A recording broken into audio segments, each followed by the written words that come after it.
Tanong lang, Lods, bakit yung iba dyan galit na galit sa bansang China?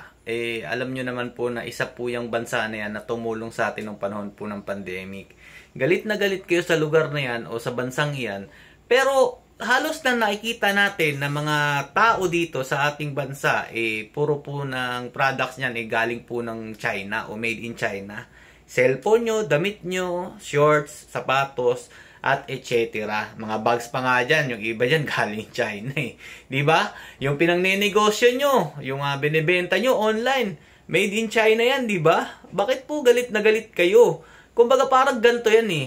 Pinakikinabangan nyo yung bansa, pero tinatraidor nyo naman, kinamumuhian nyo. Parang ganyan din po yung ginawa nyo kay Tatay Digong.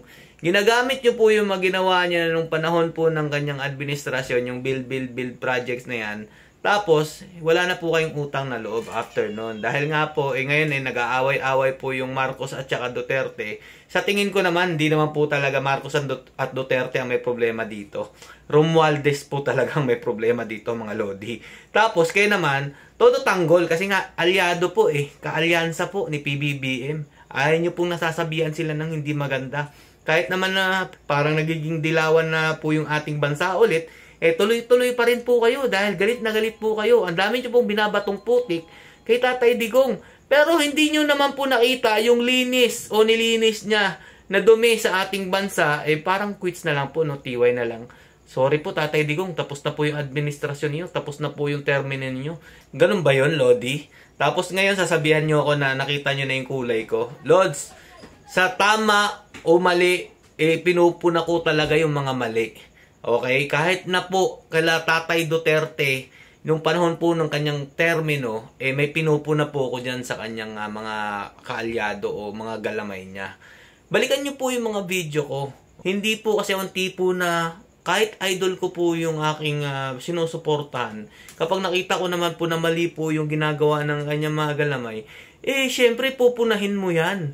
Lodi, wag po tayong masyadong panatiko na kaya po natin magpikit-pikita na lang para mapagtakpan kung ano po talagang nangyayari sa ating bansa ngayon. Kasi ang nasa isip ko po talaga nung after ng eleksyon, tapos na ang laban ng mga dilawan. Tinapos na po kasi ni Duterte yan, yung mga NPA na yan. Tapos ba't ngayon? Parang bumabalik po tayo sa dati, mga lodi. Ang hirap naman po nun. Dito po talaga ako nalumo, mga lodi. Kakala ko po talaga mag-unite na, magkakaisa po tayo para po sa kaiuunlad ng ating bansa. Pero pagkatapos po ng eleksyon na ito, mga lodi, lumipas lang po ng ilang buwan. Ayan po, binanata na po ang pamilya Duterte. Kabilang na po dyan si Tatay Digong. Lodi, uulitin ko, pagkatapos ng kampanya at nanalo na po ang unit team, hindi na po siya nakingialam o nagsasalita pa kay PBBM. Bagkus, tumutulong pa nga siya kung ano pong ikagaganda ng ating bansa o ng mga proyekto nito. At pinangako naman ni PBBM na itutuloy niya ang proyekto ni Tatay Digong. Pero ano nangyari ngayon, mga Lods? Asa na yun? Asa na yung sinabi nating ito na yung pagbabago Ang sakit po sa akin yan, mga Lodi. Ang sakit. Kaya pasensya na po kung nagsasalita ako ng ganito ngayon. Bihira lang po ako magsalita pero ito po ang totoo, mga Lodi, na nangyayari sa ating bansa. Pagkakawatak-watak po ang nangyayari ngayon, hindi po pagkakaisa. Sana po maunawaan ninyo. Hindi po ko yung tipo ng idol ko po yung isang tao tapos magbubulag-bulagan kagaya po ng iilan dyan. O nakita nyo yung kulay ko? Ganito po talaga kulay ko, mga Lodi. Kapag may nakita tayong mali, magsasalita po tayo. Ito pa, dahil dito sa issue ng online casino. Kailan ba nagsimula yan, lumaganap yung online casino na yan? Ngayon, dahil magagaling kayo, alamin nyo po, bakit po hindi nila masupil-supil yan? May iilan na nahuhuli.